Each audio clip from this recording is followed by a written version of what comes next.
Save on your next oil change at O'Reilly Auto Parts. Choose Castrol Edge Full Synthetic Motor Oil to provide maximum performance and protection for your engine. Get a $15 gift card after rebate when you buy 5 quarts of Castrol Edge for $34.95. Plus 2 times O Rewards points. Offer valid in-store and online at O'ReillyAuto.com. O'Reilly Auto Parts. Steering wheel. Lots of steering wheel here. Give him steering wheel. Hey, steering wheel. Somebody tell him to give it to him. Come on. Whoa. You like my bass? You like it? How the f*** that's possible? I'm driving like a grandma. Get that, Ralph? Did you hear me? From the radio. Ralph, acknowledge. Now, come on, close him down and kill him. We've got a lunatic on the track down the interstate.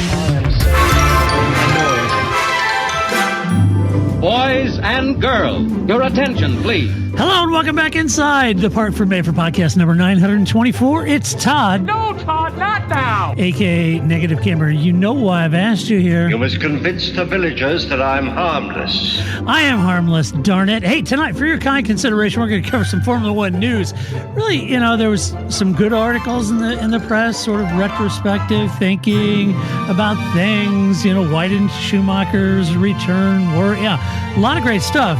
But as far as actual news, well, we had to come up with some actual news, and we did that. But before doing that, of course, I've got to introduce my guest tonight. You know what that means.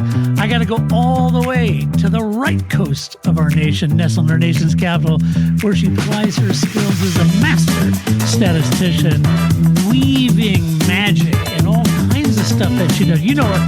You love her, the lovely, the redoubtable Grace. How you doing? I'm doing pretty great, Todd. How are you doing? I'm doing all right. I'm just getting ready for Snowmageddon here in the Midwest. Oh, it hasn't. When are you supposed to get snow? Like Wednesday? Oh, yeah. We're supposed to get storm number 1 tomorrow evening and then storm number 2 on Wednesday. Well, I was noticing because I have this thing on my phone. It's an interesting thing, and it's called a weather app. Yes. And I happen to be noticing that here, and I'll show you, the little red pin is where I'm at. And see, all that snow just went north of I-70 right over the top of us. Yeah. So, we are also supposed to, tomorrow. Just in time for rush hour. It's always the best time for snow, right? Perfect. Start around 3, it'll be fine. What possibly could go wrong? Perfect. Snow. We're just waiting for that. And, And you recovered from yesterday? I did, hey, look, here's my take. Everybody knows I'm a Chiefs fan, lifelong. I'm not a fair weather fan. I'm not a bandwagoner. I've born and raised in Kansas City, lifelong fan. The reality of it is I knew the Eagles were the better team. There's no doubt about that going into this Super Bowl. And I think ultimately the Chiefs, if you look at their season, it took a lot of luck and the toast, scandal and the doink. And we kind of backed into it. It wasn't a dominant season for us. They didn't look really on song for quite a bit of the season. So for us to make it to the big dance was great. I didn't think we'd win it. I was just hoping, I didn't think it would be a blowout though. Which was pretty bad. So, but anyway, all that being said, super happy for Jalen and the Eagles. What a great group of guys. What a fantastic team. And that defensive line was just terrific. I don't think they rushed or blitzed Mahomes once. It's just those 4 guys just dominated. What a great line. What a great team. So very happy for the Eagles. Congratulations, Philadelphia. Very happy for you. And hated that my Chiefs lost, but they didn't deserve to win. That the Eagles by far. All right. So I didn't take it too hard. It's not like it's not like Lewis losing his 8th title. Well, that's true. 80-21, it was not. Yes, that's correct. Right. So there you go. I mean, you have a chance. It's a whole new season. Yeah. Well, hey, here's the upsides, though. I'll be honest with you. This is just my personal opinion. I don't think Patrick's really looked on form all year. No. I think, I don't know. I mean, he's had moments. Of course, he's a brilliant player, but he just he didn't show up Super Bowl. He wasn't there. And he was rushed so much, the timing of the plays didn't work. He's forcing it, and it just, it's and so kudos to the Eagles, but they just looked off quite a bit of this season. So anyway, yes, will you live? But we do have some great players, D-Hop and the receivers and Xavier and Rasheed and just some great wide receivers and stuff. So, but the big question is Kelsey going to retire? What do you think? I didn't know that was a big story, but okay, sure, it's a big story in Kansas City. Yeah, I'm sure that makes. I mean, right now the big story in Pittsburgh is, are they going to take Rodgers? Right, like that's a whole nother. So yeah, he's one of the team's names. So I don't know. We're focused on, because we can't keep Danger Russ didn't really work out for the Steelers. So hey, welcome to the NFL podcast, where we talk about all the NFL action that you are dying to hear, and everybody's. It's the off season, people. I know. You get some fun extra stuff in the off season, because I have to cram it all in between the 4 weeks when there isn't Formula One, right? But everybody's at home going, get to the show. This is the show. Yes, I know. It's a Super Bowl. I mean, it's a thing. It is a thing in America. At least we're not baseball and call it the World Series, even though it doesn't really even include Canada anymore. Right. Well, they got Toronto. I said barely. Canada, right? Is it the World Series? No. I don't know. We're going to put a tariff on the on Toronto. That's right. To play in the MLB. So let's talk about some Formula One news. But before I do that, I have to say big thank you to all of our Patreon supporters out there, who and a few of you that signed up this week. So thank you so much to you. We've been losing some, and I totally get it. Tough economy and everything. I totally get it. Don't I get it? So anyway, a big thank you to all of you. And if you are a Patreon supporter, you can join us live during the recording of our podcast, Monday nights, 8 p.m. Eastern Standard Time here in the U.S., and you can chat along with us just like Melton is. And so anyway, there you go. I will say, Todd, that at least you didn't write one of two awkward commercials involving facial hair. I don't know why. Yeah. It was weird both times. And why was there two commercials? I don't know. So at least two people out there were like, you know what would be great? Eyebrows and mustaches. Two separate people had this idea, and it made it all the way. This may be the lamest commercial Super Bowl I think I've ever seen. They're really bad. I mean, they're really bad. I think it's lost its panache or whatever, right? What the commercials used to be, that's just not the same anymore. They were great. They were funny. Now they're just, it's here, these kind of things worked in the past. Let's just reheat them. Yeah, it's a very weird place now, commercials. It's the S-wordification of everything, including marketing. However, I will say that Pringles and who was it, Little Caesars, they did a great job, because they realized they both did some facial hair thing, and so they got on the phone together and they released a joint thing with eyebrows and a mustache, and they, so everybody wins in that case. It was a brilliant marketing move to say, "Oh my gosh, they did eyebrows, we did a mustache." It's like Spider-Man pointing at Spider-Man, right? Yeah. Oh my God, you too? Right? Yeah, right. So good on them. I think that was, I don't know. I still like the Uber's Eats commercials were my favorite, with the Jerry Rice eating rice. I enjoyed that. Yeah. Because it is all about food. And so that clearly is my demographic. Tis. Yeah. Yeah. Yes, it is. So some Formula One news this week. Nice segue right into Jerry Rice, right into Netflix. We're ready. Right into Netflix. So if you were a heavy user of the socials this week, you probably saw the announcement that Netflix and Formula One confirmed that the 7th season of Drive Survive is going to be released on March 7th, 2025. Listen to the crowd. They're unstoppable. Oh, So, yes, March 7th, 2025. Mark your calendars. Get ready. The series is going to focus on the 2024 Formula One season, covering key events such as Charles Leclerc's win in native Monaco, Lando Norris's first world championship, and Lewis Hamilton's move to Ferrari, right? Did I just get trolled? What champion? Lewis, I like that. Lando Norris's first championship. He didn't get a championship. The team got a championship. Norris's first World Drivers' Championship. Yeah, no. What did I just read that? Yeah. I'll just read anything on the prompter. Yes, World Constructors' Championship. Lando's first win, I think. I think so, but I feel like I just got trolled by Todd, right? Like, what? Here's why I'm not paying attention. Did Lando Norris get a championship I wasn't aware of? I don't think that happened. That's crazy. I'm pretty sure I would have noticed. That's terrible. Ron Burgundy over there, just reading whatever. Yeah, that's you, San Diego. Oh, my yes, I just read anything on the prompter. I'm like Ron Burgundy. Anyway, Lewis Hamilton's move for yeah. Thanks for catching me on that. That was terrible. Well, if it had been anybody else or any other team, it would have gone right past me. But I'm like, McLaren. Wait, did I miss a season? I mean, I can't believe it's February and February's almost done. But really, I think I would have remembered that. Yeah, it's crazy. Constructors' Championship, yes. Yeah. Let's see. Additionally, the series will address the interpersonal chaos at Red Bull and Max Verstappen's fourth World Championship.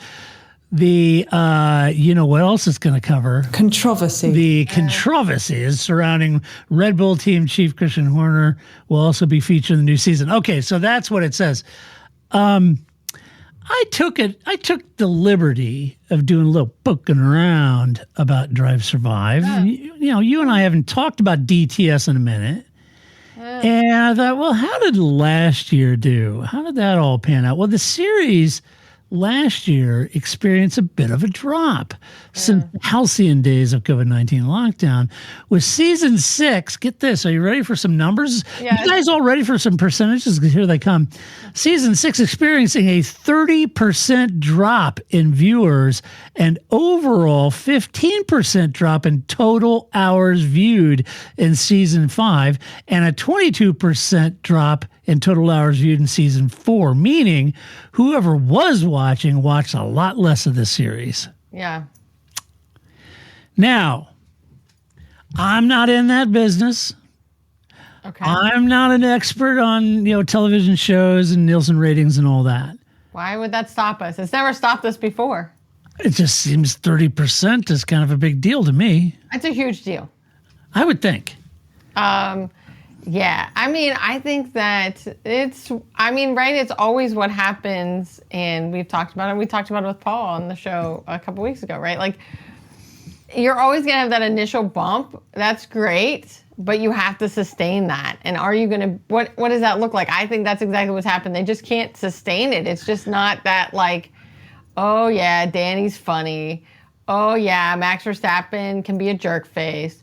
Oh yeah, look at Lewis's outfits. Like at some point, it's just no longer that like novelty of it for people has worn off in a way that like, I don't know. I don't even think I watched much of last season. It wasn't it's just not that interesting anymore to me. There's not, and it's so played to the camera, I think is the other thing too, right? There is no authenticity, which is what you really want, is that it's like an inside view or, you're like a fly on the wall. None of it anymore feels like fly on the wall. And if you watch the race, you know that it's not a fly on the wall because they totally are like, hold on while I talk to the boom mic. Toto, fix your car, right? Like, yeah. I have some things in the notes that speak to both those very important things you brought up. We're like this, Grace. We're like this. We're, eye to eye on this thing. I think 30% is a huge hit. The reality, which I think most long-term F1 fans were saying all along, is that the curated and developed storylines, editing, and elevation of excitement in the series was a bit of a facade from the reality of Formula One and what the series actually delivers on a weekly basis. And the 2023 season's domination by Red Bull, though not the fault of its own, not the fault of Red Bull, completely betrayed the creative license that the series, that nature of creative license that the series has taken in developing their storylines, right?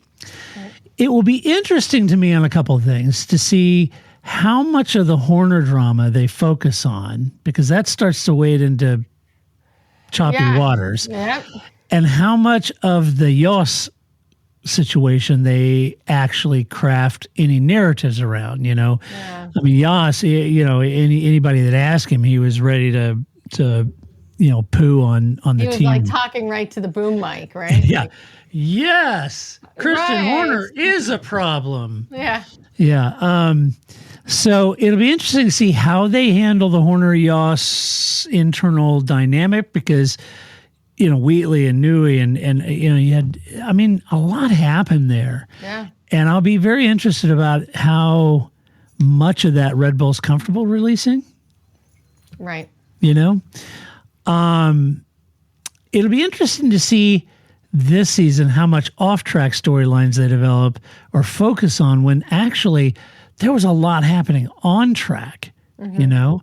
And then you had Checo's troubled year, right? How much will they cover Checo and that whole negotiation and the re-signing and why, and you know, those kind of things will be interesting too. But having said all that, irrespective, a 30% hit in total viewers is a big deal to me, seems like. So you addressed this a minute ago, and I wrote on, I think, how you might. Is Drive to Survive to the point where we're ready to put the Viking helmet on it, let the longboat on fire, set it on fire, and shove it out to the ocean? Yes. Or could it be saved for a continuing vehicle? So, well, here's what I'm thinking. If it were just me, I would repurpose the series as a companion piece to F1, as a sort of video white paper per team. Now, hear me out here. Okay. All right? Let me know what you think here, Grace. I will. DTS is like Ted's Notebook, but on steroids. And people love the garage and paddock access that most will never be able to experience in their lifetime. Right? Yeah. So this access humanizes the series, the drivers, the teams, the personnel of the teams, the sponsors, and the fans. Right. I've said for years, 17 years I've said this, that you can't take F1 to America. You have to take America to F1. And this is the perfect vehicle for doing just that. And the reason Drive Survive blew up is because, yes, it was a bit manufactured as far as storylines go, but it's all about access and getting to look behind the curtain, something I spent decades paying a lot for an Autosport subscription from the UK weekly, just so I could read the stories from reporters who were in the paddock and behind the scenes, right? So what I say is monetize the series Drive Survive via sponsors and teams, and keep developing it as a companion piece of a sort of video white paper per team, 10 teams, 10 episodes, right? Covering each team's season. You can include this companion piece as part of the overall broadcast rights per region. So if America is going to buy the broadcast rights, it comes with the broadcast rights and these 10 episodes that you'll show as companion pieces. Or if they wanted to, they could host it on F1 TV for a subscription, right? As a companion, more in-depth piece that fans who want to dig deeper can go in and get that access and see all of that per year for that season. Would everybody watch all 10 episodes if it was just one team and they encapsulated their entire season, and then it would go to Mercedes, and then it'd go to McLaren, and then it'd go, by the time you got down to Sauber, would anybody watch that? Well, I would, but I'm an anorak, so, that's just me. But I think that's a way you can save it, because the one thing I'd hate to think is it's just gone and you don't have any of that access. You don't see any of the behind the scenes, nothing behind the paddock. There's no other replacement for that other than Ted's Notebook. Right. I think the thing is that, Ted's Notebook really floats on Ted's personality, right? He's Big quirky, time. right? Time. Like, yeah. There's some, and especially because it's live and he's just winging it, right? And that's Right. very clear sometimes. And he's just making stuff up, right? And that's part of the joy of Ted's Notebook. I think one of the things that's also difficult is this very much relies on personality. So Ducati had done behind the scenes with Pecco, and it's just, I find it's not that interesting. I mean, it gives you access, but of course he knows you're there, right? So it's not really access, right?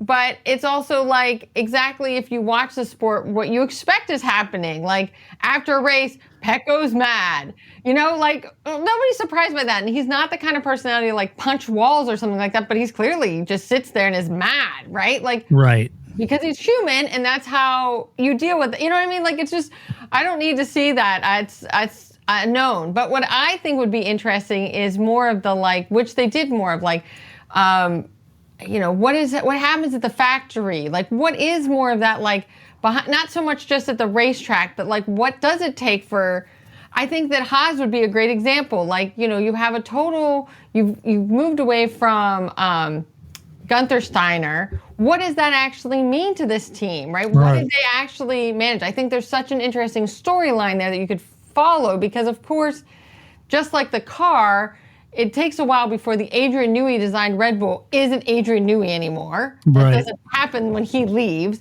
Same thing, you know, Gunther Steiner's fingerprints are still on this team, and Komatsu was, you know, number 2 underneath Gunther. So, like, I think that there's some sort of, like, deeper analysis that would be interesting, but just this sort of surface level, we rely on personalities, is always going to be a problem because at some day they're just not always that interesting, and by their nature are buttoned up. You know, even we don't get a Kimi Räikkönen every day, right? Most of them are more like on the Kimi Räikkönen, George Russell spectrum. It behooves you as a race car driver that has to get sponsorship to be closer to George Russell than to be Kimi Räikkönen, right? Right. One drunken stupor in a gutter hugging a dolphin these days, and you're done, right? Like that only works because it happened when it happened, right? Right. So, and I just think that that's part of the problem is that if you're just relying on them to be like actors, but they're not actors, they're people, and the boom mic's following them around, and they even say that to Ted. Well, you know, these guys are here, so I can't really chat too much, Ted.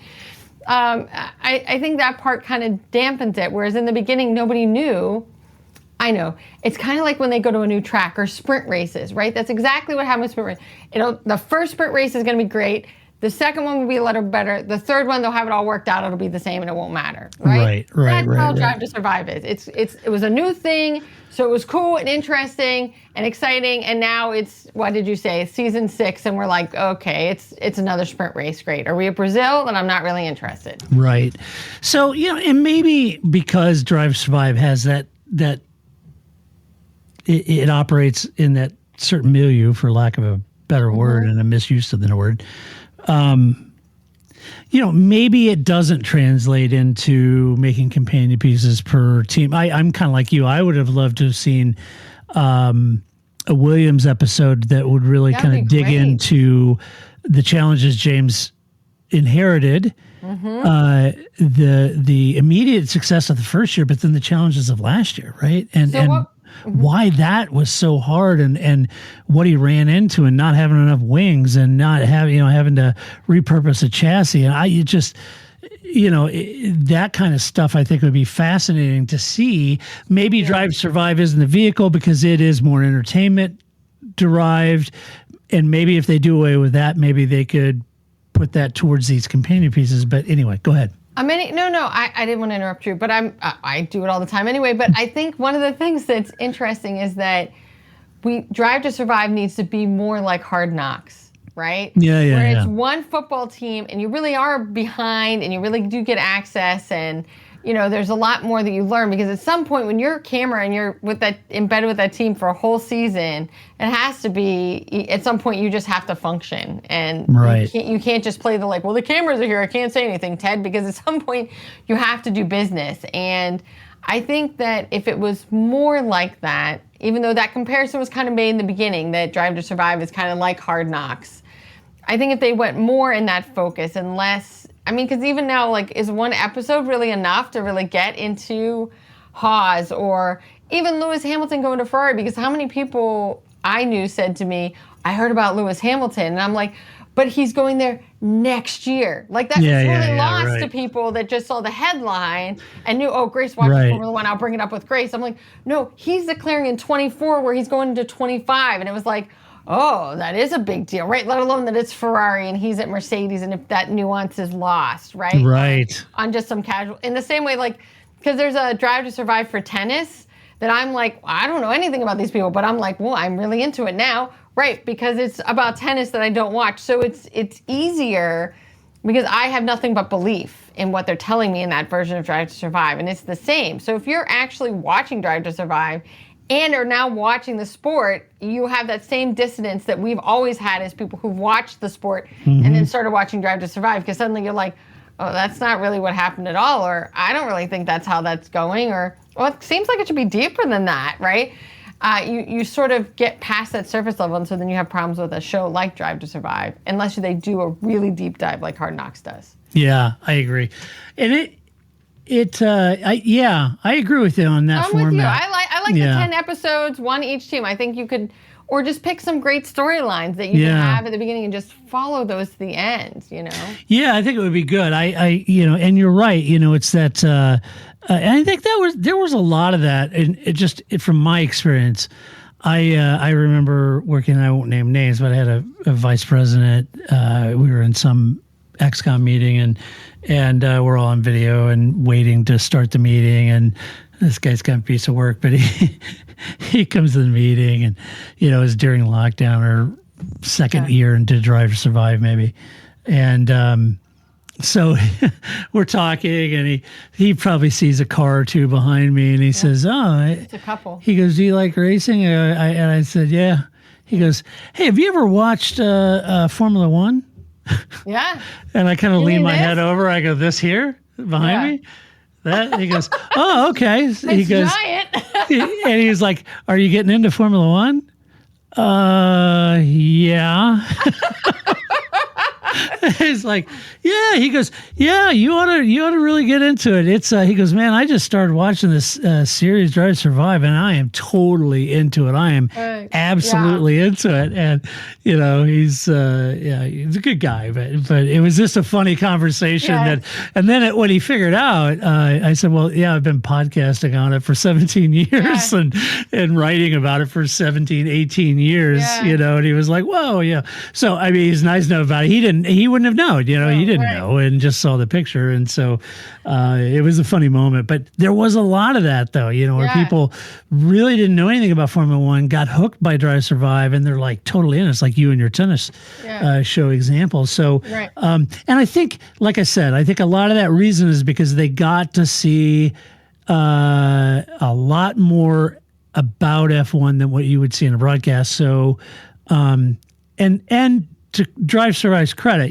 whether it was manufactured or not, they created friction, they created villains, they created storylines and narratives that emotionally would hook you, just like the movie Senna did. But so anyway, that's my concept of how you repurpose that. There's an interview with Lewis Hamilton, and he's talking about the Niki Lauda James Hunt movie, and he's not talking about the movie, but he's like, you watch that and you're like, it talks about James Hunt's out with the ladies and he's doing the drinking and he's like, and then Nikki would tell me these stories, and I'm like, that is not the way you were portraying that movie, my friend, right? Like.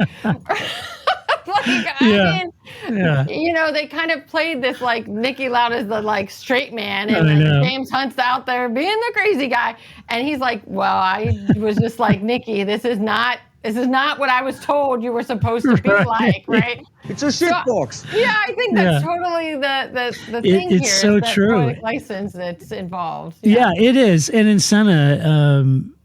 Same thing. And I know I've just said on a few podcasts ago, we were talking about this, but they always, in every movie about Senna, they always make Prost to be this, horrible, horrible French villain. Yeah. And he wasn't that way. I watched the series during that time. I read the interviews, and Alain Prost gets a bad rap whenever someone has to tell the Senna tale. They instantly have to make, Prost the bad guy, and he wasn't. He's an amazing race car driver. I think the other thing too that I think as Anorax that makes me sad is that there's like 7 other things that actually happened that you could have covered. Yeah, yeah. You know what I mean? It's like when you, submit a proposal or something at work and they're like, we can't do this. And you're like, okay, I was afraid you were not going to like it because of X. And they're like, well, actually, Z is the I'm like, well, we're in the clear. I don't have any problems with Z. I thought X was why you're going to shut me down, right? Like, there's like all these other reasons that would have made it an interesting storyline that you just ignored in order to make up this storyline. Why do that? There was plenty of storylines that existed that if you just worked a little harder, maybe it could have been there, because again, I think there's such interesting stuff beyond just, Gunther Steiner being Gunther Steiner, right? Yeah, yeah. What does that team look like now that that personality isn't there? Same thing with Ricciardo. Like, he even says that. Like, what is this show going to do without me, right? Right. What are you going to do without him? Right. Well, and if you thought the Netflix news ended there, it doesn't. No. It gets even bigger than Drive to Survive. So now there's talk that Netflix may be throwing its hat in the ring to become the broadcaster of Formula One in the States. ESPN had a person named Kate Jackson who led their coverage of F1. And if you recall, the original deal was done for peanuts to rebroadcast Sky Sports content by then commercial managing director Sean Bratches. Yeah. Right?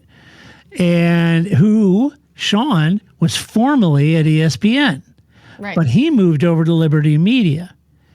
Now, to Sean's credit, Drive Survive was his high watermark during his time at Formula One. So kudos to Sean. He did a great job. So he did that. The second deal, once that first initial contract was up for free, keep in mind that NBC was paying for Formula One, and when they came in, kicked NBC out, moved it over to ESPN, and just in simulcast Sky's broadcast, right? Fair enough. Sky does a great job. The second deal when that contract was up for the years 2019 through 2022 was for $5 million.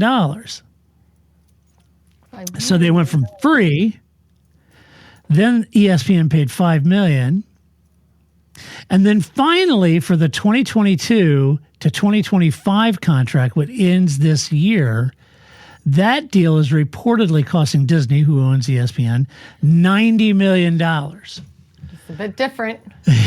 So Sean's desire to get F1 into America, into more American homes for free, then effectively Drive Survive comes out, then it's $5 million, and DTS explodes, and now it was $90 million payday for them. It worked impeccably well. Great job by Sean. Fantastic job. Kudos to Sean for that. But the plot thinnens. You see, Kate Jackson just left ESPN not long ago to join Netflix.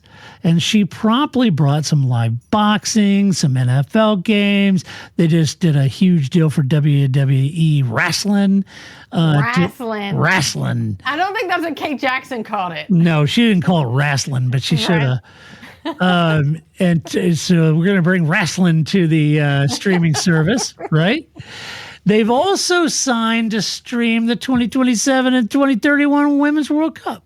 That's good. So sports and Netflix synonymous. That's right. You can count on Netflix for all your high visibility sport events. The interesting thoughts from the articles I've read suggest that if Netflix do secure the rights, it wouldn't, I don't think it would be a Sky Sports F1 coverage simulcast situation. So they're going to do their own coverage? That's what I'm hearing. Now, the plot thickens, right? That's a whole nother ball of wax. Oh, we are in uncharted territory here. This is a big deal, right? Now, huge big deal. I'm not a huge fan of every single talking head Sky Sports F1 puts on the screen. They Trust have me. like 20 I'm not. of them. Yeah, and I'm not a big fan of every one of them. But they do a really good job on the whole, right? Sure. Much better than some cobbled together American I broadcast. mean, they've been doing it for how many gazillion years? Yeah, right? and they're on-prem. There's a difference.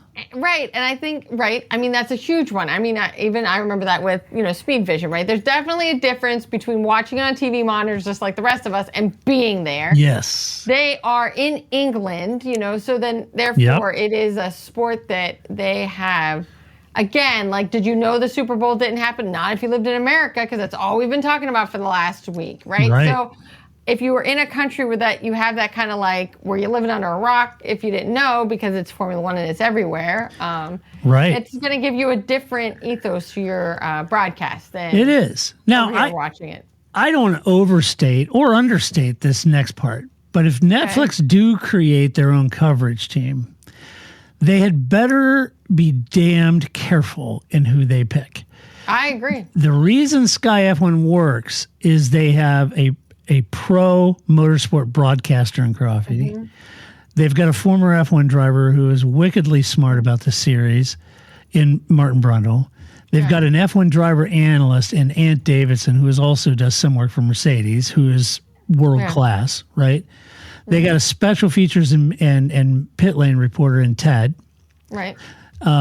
They've got paddock coverage and FP1 coverage from Rachel, right? She does a great job. They've also got race analyst and color guide Karun, right? Yep. And then they have the Craig Slater guy who is more of a muckraker, but fair enough. Yeah, Craig.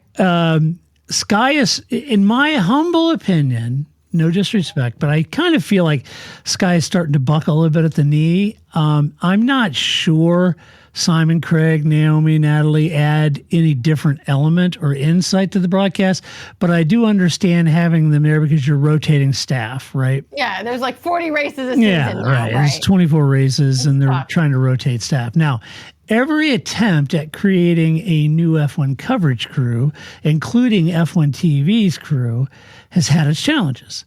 And all attempts by ESPN to assemble F1 content teams have been repurposing sports broadcasters or 20-something influencers for the task, and that sank like a lost tube of chapstick in the couch cushions, right? The last American F1 broadcast team to be effective included a former driver, David Hobbs, championship-winning mechanic in Steve Matchett, right? And then you had longtime motorsport professional Lee Diffie, right? Total pro. All right. So if Netflix wants to be serious about their F1 coverage, they'll get away from bubbly 20-something TikTok influencers and repurpose talking heads from tennis, soccer, or pickleball and bring in a team that actually knows F1 in its core. A pro motorsport broadcaster, a former F1 driver, and a technical person, just like the Matchett Hobbs Diffie or Crofty Brundle Davison. And that works, right? Right, because it's a car. You need all those aspects. Yeah. You do. And regarding the former driver and IndyCar and NASCAR driver isn't a de facto expert of F1 driving. They're just not. No. I mean, I love Hinch as the next person. I love, but it's different driving IndyCar and NASCAR than F1. I love those series, but it's not the same. Consider the insight you get from Jenson Butler, JB, Ant Davidson, PDR, Paul DeResta, Martin Brundle, even Nico Rosberg versus non-F1 drivers. Yeah. I mean, you may not be a big Nico fan, but he doesn't know what the hell he's talking about. Yes, he gets on a tangent, and he is still Nico, right? He can be pretty blunt, but he's still a championship-winning F1 driver, and he still knows how to drive a car. And there's different, like, I always put it this way, right? Like, at jobs, there are people that I like working with that I never want to have drinks with. Yeah. There are people I work with that I don't like working with, but I love having drinks with. Right. Nico Rosberg can fit in that. I like working with him. I don't want to have drinks with him, right? Right. We don't need to be friends outside the office, but you do know something and you bring something to this team, right? Yeah, he does. Now, I can make the same comparison, though, also. I was thinking about this with IMSA coverage. Sure. So watching this year's Daytona 24, the Rolex. Now, again, I love Dale Jr. Yeah. I love Dale Jarrett. Love some of the old NASCAR guys, they're fantastic. But IMSA is a different beast than NASCAR. Yeah. They don't add much insight as drivers because it's not 100% in their wheelhouse, Right. You say, well, okay, it's sports car, NASCAR, they're 10 tops, they're both blah, blah. NASCAR does road courses, IMSA. It's not the same. It just is not. That's like saying high school football, college football, NFL. It's all the same. It's all the same. It's all football. It's not the same. It's not. It's not. It is not the same. IMSA is a different beast, and especially a 24-hour race. And they shouldn't be learning things when I'm learning things. Right? Yes. Like, I know that if I had a question and as long as Paul's not working, I can send him a text message and he'd go, oh, Grace, here's the answer to that.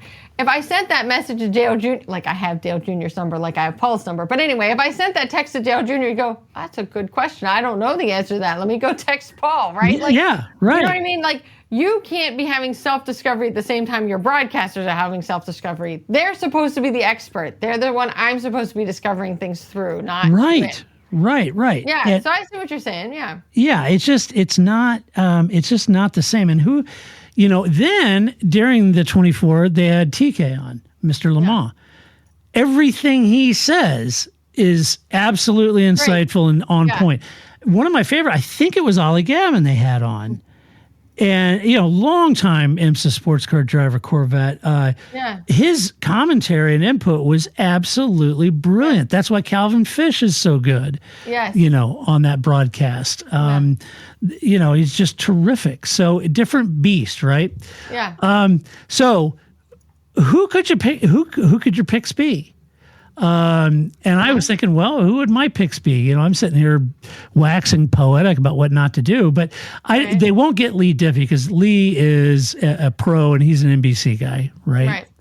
And he's got a great gig and doing the Olympics and NASCAR and motorsport. I was going to say there's some skeleton for him to narrate, right. Yeah, Lee's world class, super good guy. So anyway, you're not going to get him, but for lap by lap, I would court. Now I know this is a curveball, but hang in there with me. All right. I might court somebody like James Allen, who's done it before. Yeah. Or since for whatever reason Sky chose that hairy guy to sit in for Crofty. Oh. What, Alex Jakes is over here? Yeah. I mean, no offense, I'm sure I would find Harry a delightful guy and we'd have a great conversation and a beer. Good. But Alex, any day.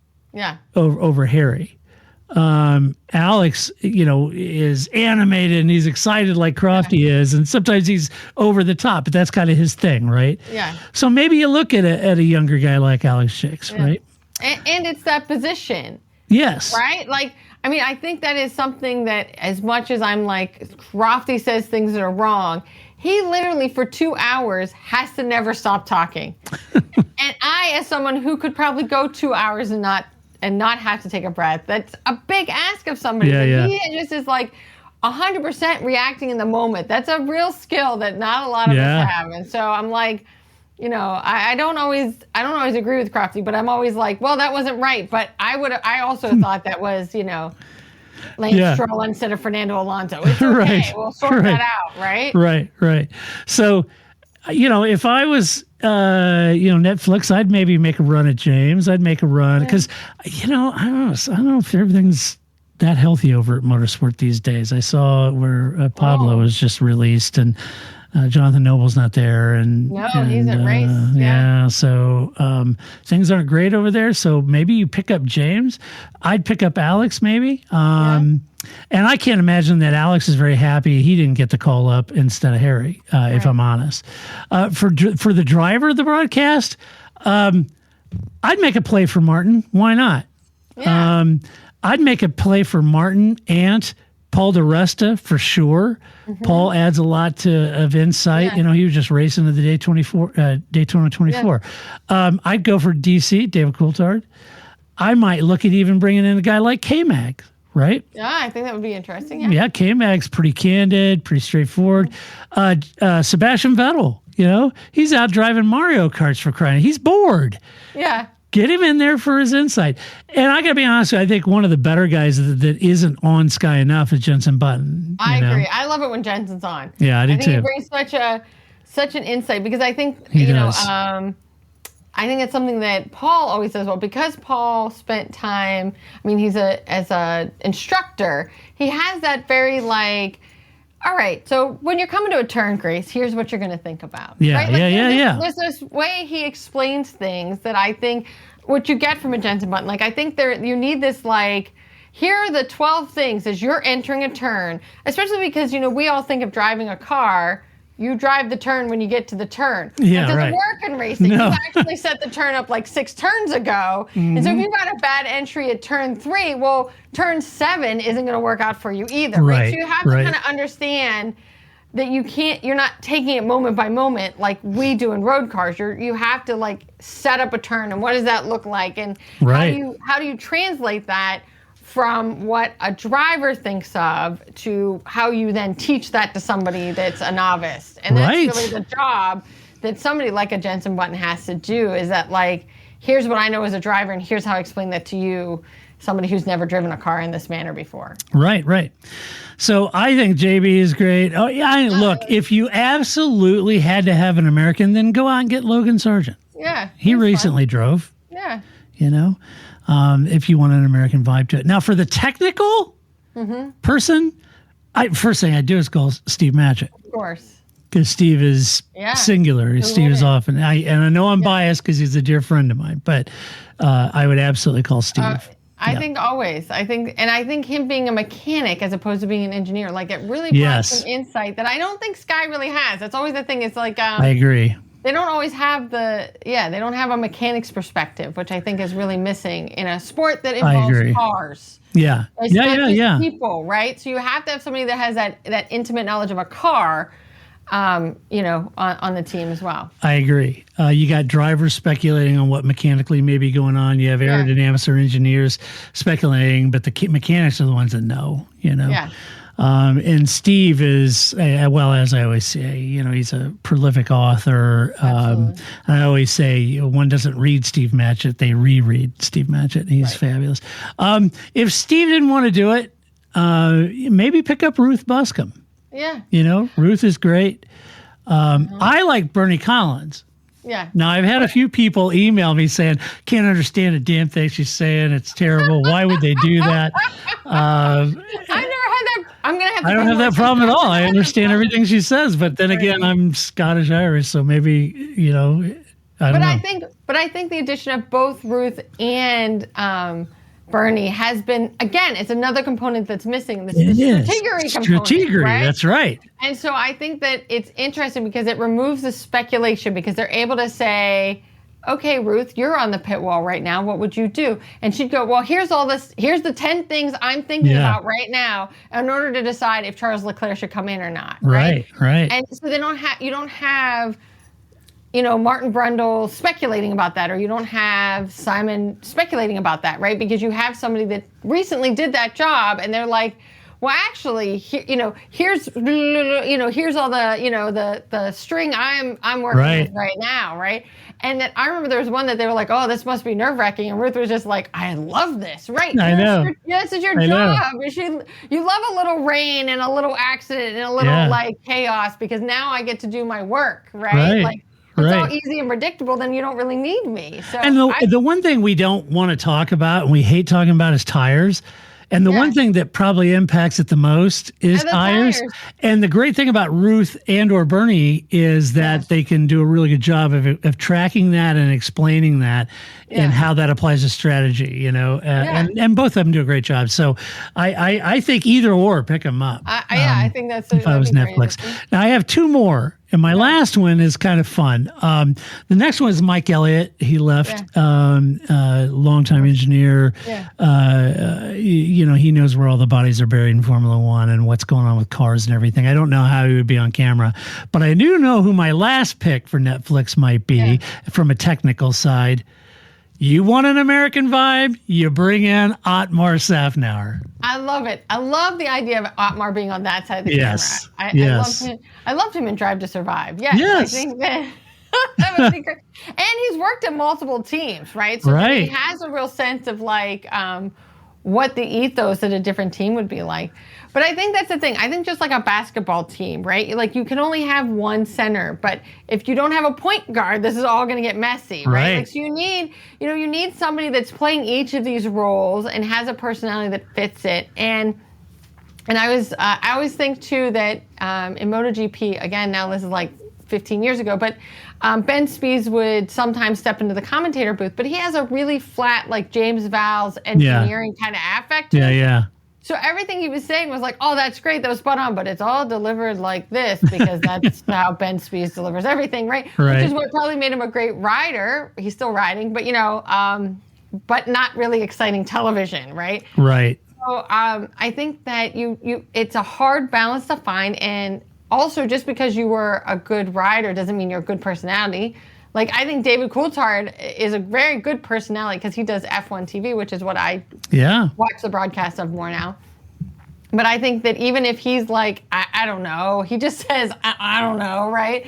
It wasn't like that in my day. And he keeps it moving, and it provides some color input, right? Like he does. But you really have to think about how each, again, like basketball, each of those 5 positions work together. Who's going to be the point guard, right? Like Bob Varsha was always great at that. And that was always what kind of made Steve and David Hobbs fun because they were sometimes on opposite sides as a driver and as a mechanic, right? Lee Diffie, same thing, yeah. Right, and so sometimes you have to have the Bob Varsha, the Lee Diffie to go, okay, so here's how we're going to bring these threads back together again, or here's how we find this balance between these 2 points of view that are often at odds with each other. And it's hard to get that to gel. And I think that unless they work together a lot, it's hard to get that kind of like that gelling. Crofty and Martin kind of have that. You could do Alex Jakes, DC, and Otmar, or Alex Jakes, JB, and Otmar, or pick one, Ant or PDR or something on Otmar. It'd be pretty good. But So it is kind of a shame that they don't do all the races. Again, as a human, I complain about having to just watch them at home on my couch, that there's too many races and I can't do imagine going to all of them. Right. I don't have to fly anywhere. I don't have to prepare notes. I don't have to do this for a living. So I appreciate that you have to break it up across staff, but there is something lost when you don't have the same people working together because it is. Seat time is seat time. They just have to like gel together, and you only really get that. Like people, I've even had people like, oh, I listen to your podcast. You and Todd, you work well together. And I'm like, well, we've been doing this for 17 years. You should go back and listen to podcast 5, right? Like, it takes a while to sort of like get, what the vibe of the other person is. When you can interject. And so I think that is hard in the beginning until you kind of really gel that you're like, oh, I just stepped on his toes. I'm so sorry, right? Like, I didn't mean to, right? But now I know, and it won't happen again. Yeah. It just takes experience. Yeah, agreed. So anyway, keep your eye. Let us know who you think you'd pick. That's who I just threw out some names. I thought that'd be kind of fun. Yeah. Hey, before we get to Alvin's cats, what time have we got? Okay. Big news for Joe Guan Yu. So big fans of Joe Guan Yu. He's landed a role as reserve driver for Ferrari. Yay. Like golf applause for Joe. Yeah. Felt bad for Joe. Think he did a good job. And then also in the news, so the Sauber team / Audi in 2026 is going to set up shop in the UK. The Swiss-based Sauber team has been in Switzerland, Hinwell, for years. It's going to be setting up a shop in the UK ahead of Audi's launch in 2026. The team said the new base would, quote, provide the team with access to the world's largest motorsport expertise and talent pool, establish a platform to collaborate with top experts and attract local engineering talent for the Audi F1 project, end quote. The idea here is, this is me talking, all the top motorsport engineers are in the UK, and poaching or hiring good talent doesn't require a major lifestyle change for those employees to join the team, right? It's because they're still in the UK and they can get access to it. They said they are, quote, evaluating potential locations within Motorsport Valley, including Bicester, Silverstone, and Milton Keynes. It said it aimed to have the UK Technical Center, quote, operational by summer of 2025. So that's a pretty aggressive timeline. So that's good. So I was thinking, Grace, that maybe they could just do like the Landman series. They could do that deal, with Billy Bob Thornton. They just buy a large 6-bedroom house. They all move into the house and work out of the garage. So That's a Drive to Survive that need to see, right? Yes. That would be fun. And even though he's not involved, you ought to hire Billy Bob Thornton and just throw him in there just for the hell of it. Right, just to spice it up. I think that I feel like Audi's going to show up in 26 with shirts that said, "I told you, Grace. I told you we'd do it, you big doubter." Right? Like, they keep making steps, but I still refuse to believe it until that day that they show up on the start line. Right. I refuse to believe that Audi's really in it. Yeah, and Ian said in a wind tunnel in every garage. You're right. That's right. But it won't be that. Knowing Audi, it's going to be a proper factory with all right angles and the best interior in the business. There, all I said right it. angles. That's right. All right. You ready for some Alvin's Cats, Grace? I'm always ready. I am too. Controversy. Oh, yeah. Little Alvin's Cats. Yes, Grace, what do you got for us? All right. So first of all, I know that you're going to be sad about this news, but your boy, Sexy Kyle, won Hell's Kitchen.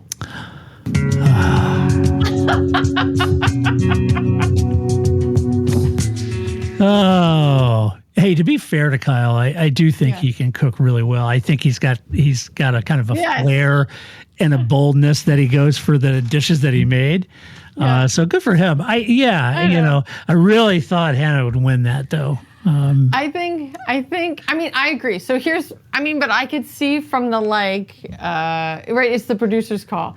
Nobody's going to say, "Oh, I want to go to this restaurant because I heard Hannah's the head chef." They're going to go because Kyle's the head chef, right? Yeah, right. So from a marketing perspective, you want Kyle to do it. And if they're both beasts in the kitchen, that makes total sense. But I would not, if I was Gordon Ramsay, I'd be like, "Hey, Hannah, I'm opening a restaurant and fill the blank. Yeah. And I'd like you to run it," right? Like, I can't imagine she isn't getting a job there. It's funny because I went like a day later and I looked her up on social to see if there was any announcements that she's going to work at this restaurant for Gordon, Yeah, exactly. She was really good. I also wonder, Hell's Kitchen. I know your producers listen, but it would be great if they did Where Are They Now? Yeah. I mean, we've had all these years of all these chefs. It would be interesting to know if they stuck at the restaurant, how long they made it at the restaurant, if they're somewhere else now. Whatever happened to Brittany? Yeah. Yeah. And then it's because you only find out if they come back on one of the we didn't win shows. Yeah, right. But it would be interesting to know where they ended up. And I keep thinking that guy who I can't remember, but who won in Atlantic City. That I was like, "Wow, you're a great chef, but you're going to Atlantic City. I'm sorry." Right.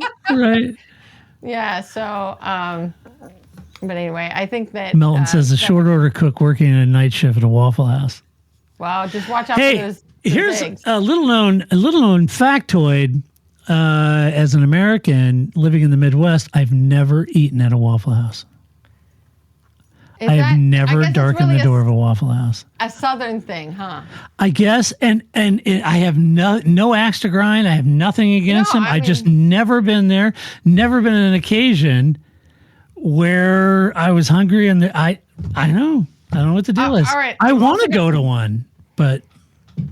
Well, if you ever find yourself back in the D.C. area, we will go to a Waffle House. Although that's really perhaps not where I take you for brunch, but because we're not, Well, we can't go to Mozart anymore. No, that's true, but we're not college students. Is there any decent replacement for Cafe Mozart? No, I don't think you can. I mean. There was a place in D.C. that every time I went to D.C., Grace and I would go have dinner at, and it was Cafe Mozart. It was pretty close to the White House, wasn't it? Yeah. And we would go and we'd eat there, and you walk through this German grocery store, deli, and then went into the back of the restaurants, and we have Spätzle, and it was so good. Yeah. Anyway. Yeah. And it closed during the pandemic. So, because the owner was always there, and he was like, "This is it, I'm done." So a lot of restaurants didn't make it through the pandemic, but I think that I don't know. Waffle House is a nostalgia. It's diner food. It's not like if you were coming all the way from St. Louis to visit me in D.C., I'm not taking you to Waffle House. I know. Unless it's 2 a.m. and we have too much to drink, right? Yeah. Like, I don't. So I love a Waffle House, but it's the nostalgia of the like 20-year-old. Right. I drank too much and I need some breakfast. See, here in the Midwest, we have this concept about Denny's. They always say that people don't go to Denny's, you end up at Denny's. Exactly, and that's how I feel about Waffle House. Right. And I don't find that shade, right? Because I also had Denny's when I was in college, and it was the same idea, right? Yeah. Going in there for my Slim Slam. Yeah, because you were just like, I have this much money, change, and everything else is closed. Yeah, and I drank too much, and I'm really and we're all starving. quasi-drunk. Right. So what else are you going to do? And I think that's where Waffle House sits. I don't think it's a destination. It's but where you there end is up. a nostalgia too. Yeah. Yes. Absolutely. All right. So there you go. What else? Is that it? Of course that's not it. Okay. Come on, man. How long have we been doing this show together? You know I have more to talk about 17 always. years. All right, yeah, right. So I did want to put this out there that there was an episode. They had Nigel. It was a YouTube video, right? They had Nigel Mansell driving a sim, and he was really good. And so it was like Flip shows it to me, and he's like, "Look, Nigel Mansell, really good at the sim." And then he's like, "So I would be a good race car driver." Because it's sort of that transient, like if the Steelers beat the Ravens and the Ravens beat the Chiefs, therefore the Steelers beat the Chiefs. Right? Yeah. There's some triangulation there. It was the same thing, like if I can do sim and Nigel Mansell can do sim and he's a race car driver, I also could be a race car driver. I'm like, I don't think that's how it works. But I love that you made that triangulation between like if Nigel can do it. Good correlation. I could be a race car driver. Absolutely. Absolutely. I believe in you, Flip. You could do it. I did want to touch briefly because we are moving into the MotoGP season. And I don't know if you've been following. Jorge Martin. Not so good. So, yeah, he had a huge somersault. I had to look because I couldn't remember if he broke bones in his right hand and his left foot. Not good. And no, he won't be at the rest of testing preseason. He may not make the first race in Thailand at the end of this month. But yeah, not great. Not good start to 2025. Not what Aprilia was looking for. Like we got the number one, and he's not going to be the first race. Yeah, which brings up the question: does anybody have anything for Marc Marquez? Yeah, well, I mean that's going to be great. So then also they did a team launch just like Formula One is doing, but they did it in Thailand, which is where the first race is going to be. And so Flip and I were like, well, let's watch it. We'll watch some of it. We'll watch some of the Formula One run too. It was like 2.5 hours long. I did not make it the whole way through. I made it through Honda and KTM, which were the first set of bikes. I then saw on social...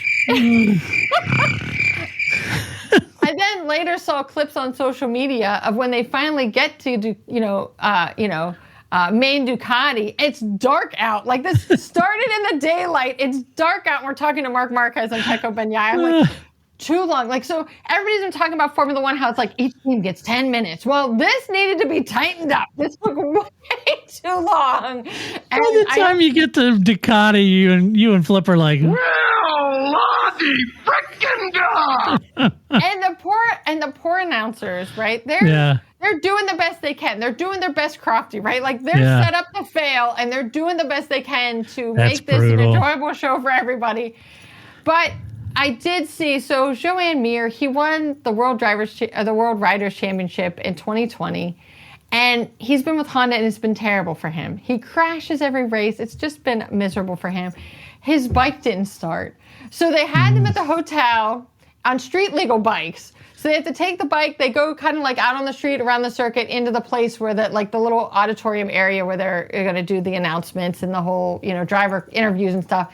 He goes to start his bike. It won't start. He has to ride on the back of Luca Marini's bike. It was just like, can this man, it's the opposite of does anybody have something for Marc Marquez? Can Joan Mir just get a freaking break in this sport? And that's all this big emotion. I am done. I'm done, man. Yeah, if I was Joan Mir, I'd be like, done. This season isn't going to get better than this. So no. I feel like it was just a lot, and hopefully they they get it together. But Oh, I still, Ian said.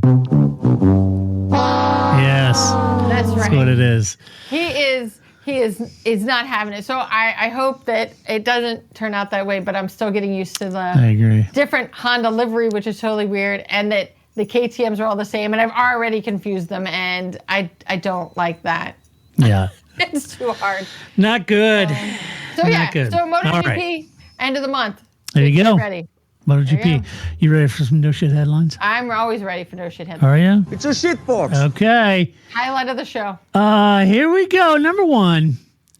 On the bubble, Moy and Shandon returns as F1 champagne provider. On the bubble. On the bubble. Oh, How quaint. all right.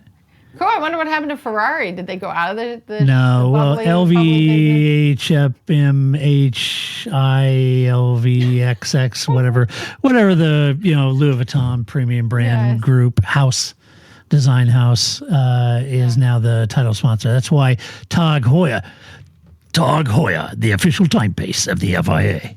Yeah. That's why they are coming back, and Rolex is being kicked to the curb. Oh. You heard it here first, kids. If I had a lot of money, I wouldn't buy a Rolex. That's just me. All right. That's I'm an Omega man. Yeah. Maybe a Zenith, but maybe a Breitling. Depends. Let's see. Other headlines. Aston Martin gambles on low-key lineup for big hypercar debut. And I'm sorry, the race, but I take this one a little personal. That was a bit of a shin kick to my friend Paul Charsley and the Heart of Racing, or Thor. It was a weird article about how, oh my gosh, Aston Martin hypercar coming back, and these are the drivers.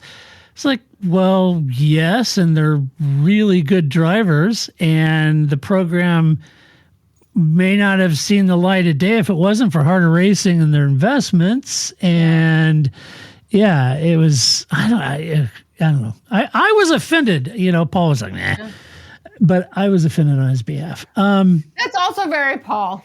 It is. He's whatever. Yeah. We've won a championship, whatever.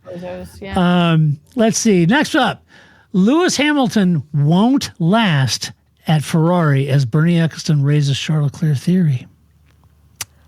Who's interviewing Bernie Ecclestone, first of all? They're still interviewing Bernie Ecclestone. My goodness. Yeah. What is he? I don't know. I read the article and I thought,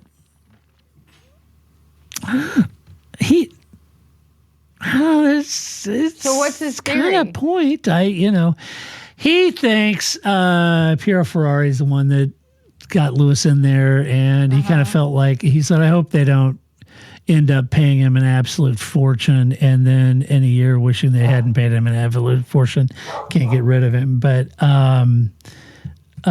he, like me, thought I would have never have paid Lewis that kind of money to come to the team, and I wouldn't if I was Toto Wolff, and I wouldn't if I was Ferrari. No way. Not at this age.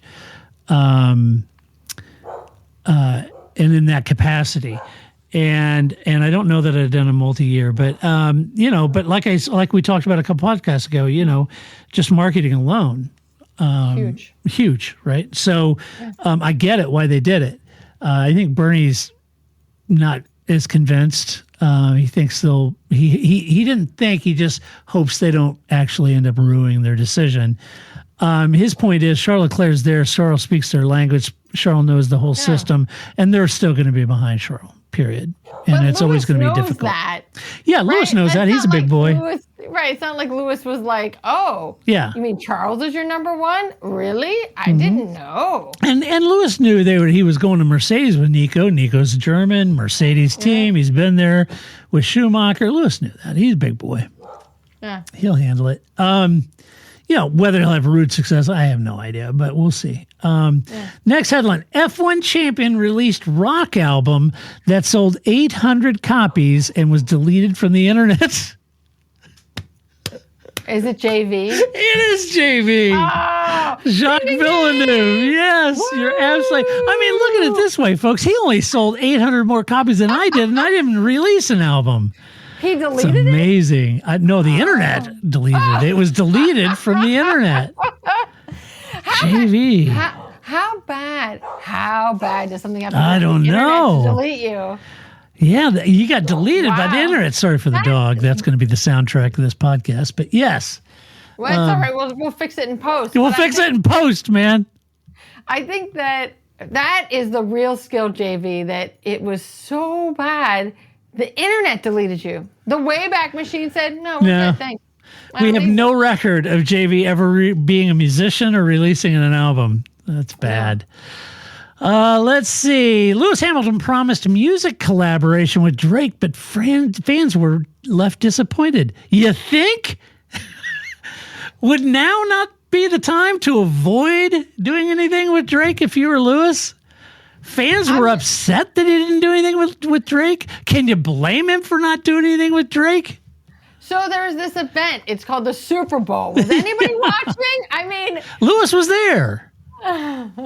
He was there. Drake was not. Drake was not. As halftime evidenced.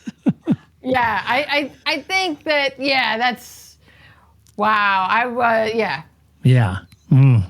You just got called a pedophile during the Super Bowl. I don't think it's going to be great for you. Was the song in A minor? Yeah, exactly. Yeah. So, Lewis, good call on pumping the brakes on your Drake collaboration there. Drake who? I've never. Aubrey, I don't know this number. I'm going through a tunnel. Sorry. I bet Lewis is hoping he doesn't show up on anybody's list. Yeah, really. I hope he didn't stay in the pool house at Diddy's house. Stay away from the baby oil. Yeah. Let's see. Next headline, last headline. F1 teams won't launch real 2025 cars at O2 event fans are paying thousands for.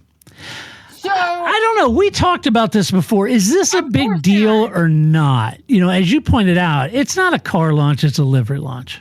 it has been. It's been that way for years. And it's been that way for years. They launched their cars, I know. right? Like, when was the last year the car they actually launched on the car launch day was the car they put on the grid and raced on the first Grand Prix? I mean, especially they haven't done any testing yet. It's not going to be the case, right? And you never want to tip your hand to the other, because of course they're watching, right? Like, yeah. It's not. It's a livery launch. Who are we kidding? Yeah, they're not going to show up. Look at our quadruple blown diffuser that we flouted the rules to build. Look not going to do it. Thing. Yeah, right. Yeah. Look at my cockpit that flexes and. Yeah, they're not. No, they're not going to do it. It's a livery launch. It has been for years. So don't be upset. Yeah. I mean, I understand you're trying to make it sound like fans are paying thousands to see the real cars, and they're not. It was like, well, but they wouldn't be. On top of the fact, you're so, who would notice? Yeah. You know what I mean? Like, I have to watch stuff on F1 TV because and it's only because now they have to declare it, right? So in every race they have to say, this is what I changed since the last race. Otherwise, I'm like, I don't know, were there 3 squiggly bits or 4 squiggly bits last week? Yeah. I don't know, right? Like, so I think that there's some amount of unless the car, there are years where you go, I'm sure in 26, there'll be drastic differences that a novice with my eyeballs and no engineering degree can be like, that car is different from last year's car. But the difference between the 24 and the 25 car, it's going to be 2 squiggly bits instead of 3 squiggly bits. I don't know. Right. And it's kind of, I don't know. It's Ian said, tell me you're new to F1 without telling me you're new to F1. Yeah, exactly. I mean, it's always going to be that way. That's why I went dancing. I want that launch to be full Ferrari anniversary dancers. I want it to be Grassini dancers last year. I want some entertainment because it's not the livery. That's right. Give us some entertainment. Fly Lewis over the crowd like at the opera. All right. Have some tire sitting. Have some pulling your nation's flag off your car. Definitely tire sitting. And we'll love it. That's what we want. All right. Well, that does it for this podcast. It's what we think about the news. You let us know what you think about the news. You can do that by going to theparkforme.com. Share your opinion. As always, do it with decorum and civility. If you like the podcast, go to your favorite podcast player, copy the link, send it to all your friends, send it to people you don't know, share it. Also, give us a good review. Give us some love over there. And if you like the actual YouTube channel, hit the like and the bell icon and the share icon and the embed icon and all that stuff, and do whatever it is you do on YouTube. That would be great. And then next week, we're going to come back. We're going to do all this all over again. We're going to talk about the news. But until that time, this is Todd, a.k.a. Negative Camber, saying so long, Grace. See you next week. That's it, man. Game over, man. It's game over. I don't feel I've got to prove at all. I don't really want to prove anything. I started as an amateur with no idea or no intention of becoming world champion. I was curious to find out what it was like to drive a car fast, to drive on a certain circuit, to drive a certain type of car.